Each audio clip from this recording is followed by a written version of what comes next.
আসসালামু আলাইকুম এভরিওয়ান, আশা করি সবাই ভালো আছেন। আজকে আমি যে রেসিপিটা শেয়ার করব সেটা হচ্ছে চাল কুমড়ার মোরব্বা।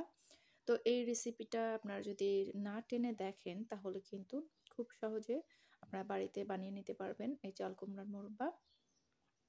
তো এখানে আমি চাল কুমড়াটি ছিলে নিয়েছি এবং ভেতরের যে নরম অংশ, যে বীজের অংশটা, সেটাও ফেলে দিয়েছি। শুধুমাত্র শক্ত যে অংশটুকু সেটুকু রেখেছি। এখন চাল কুমড়ার পিসগুলোকে কাঁটা চামচের সাহায্যে ছিদ্র করে নেব।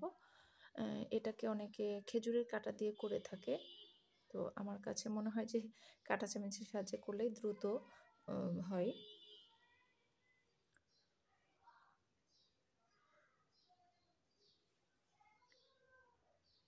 এই মোরব্বার একটু সময় সাপেক্ষ হচ্ছে এই ছিদ্র করাটুক।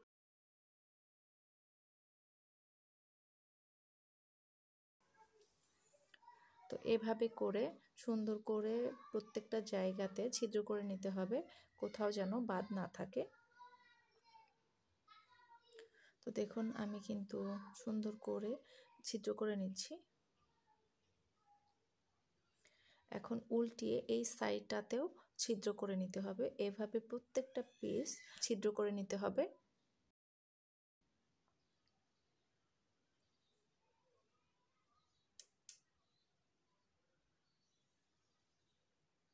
আমি সবগুলা পিস এভাবে ছিদ্র করে নিয়েছি। দেখুন এর মাঝখান থেকে কিন্তু পানি বের হচ্ছে, তার মানে হয়ে গেছে এইগুলা। আমি এখানে একটা বলে পানি নিয়েছি আর তার মধ্যে পান খাওয়ার চুনটা দিয়ে দিচ্ছি 1 চা চামচ, মানে 1 চা চামচ ভরে 1 চা চামচ দিয়েছি। আর এর মধ্যে চাল কুমড়াগুলোকে ডুবিয়ে নিচ্ছি। আমি সারা রাত চাল কুমড়াগুলোকে রেখে দিয়েছি। এখানে কিন্তু 7-8 ঘন্টা রাখলেই হবে। আমি সারা রাত রেখেছি। আর এখন চুনের পানি থেকে চাল কুমড়াগুলা সরিয়ে 7-8 বার ধুয়ে নিয়েছি। আপনারা যতক্ষণ না স্বচ্ছ পানি বের হয় ততক্ষণ পর্যন্ত চাল কুমড়াগুলোকে ধুয়ে নেবেন। এখন চাল কুমড়ার পিসগুলোকে আমি সাইজ মতো কেটে নিচ্ছি। আপনারা আপনাদের সুবিধা মতো কেটে নেবেন, চাইলে এর থেকেও ছোট করতে পারেন। তো আমি এখান থেকে 3 পিস করছি মিডিয়াম সাইজের। আমার পিসগুলো ছোট হয় নাই, বড় বড়ই হয়েছে। তো আপনারা কিন্তু আপনাদের পছন্দ মতো কেটে নিতে পারেন। তো প্রত্যেকটা পিস আমি এভাবে কেটে নিয়েছি। তো এখন পানিতে আমি চাল কুমড়াগুলোকে দেবো। একটা প্যানে পানির মধ্যে চাল কুমড়াগুলোকে দিয়ে দিয়েছি। আর এটা একটু সেদ্ধ করতে হবে, 80% সেদ্ধ করে নেব।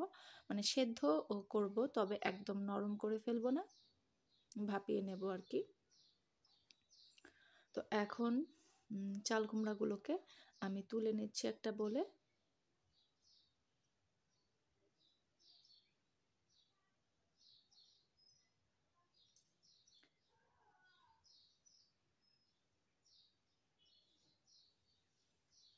পানিটা একটু ছেঁকে ছেঁকে তুলেছি আমি, পানি সহ তুলিনি। আর এই গরম চাল কুমড়ার মধ্যে আমি দিয়ে দেব চিনি। এখানে বড় 1 মগ চিনি আমি নিয়েছি আর 1 কাপ চিনি নিয়েছি। তো এটাকে মিশিয়ে দিব। তো চিনিগুলোকে মিশিয়ে দেব। আমি কাপের ভিডিওটা স্কিপ্ট হয়েছে। তো এখানে 1 কাপ চিনি আর 1 মগ চিনি নিয়েছি। আমি 10 মিনিট রেখে দিয়েছিলাম। 10 মিনিট পরে চিনিগুলা গলে গিয়েছে। আর এখন আমি একটা প্যানে নিয়ে নেব।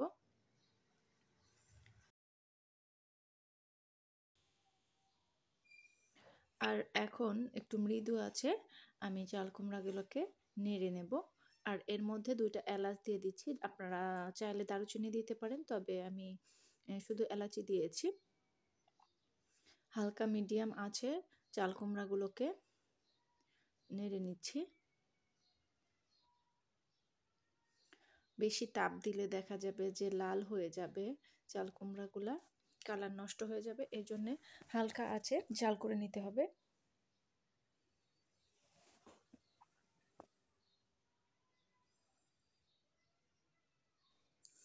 এখানে আপনারা সিরকা ব্যবহার করতে পারেন। সিরকা দিলে চাল কুমড়ার মোরব্বাটা অনেক দিন পর্যন্ত ভালো থাকে।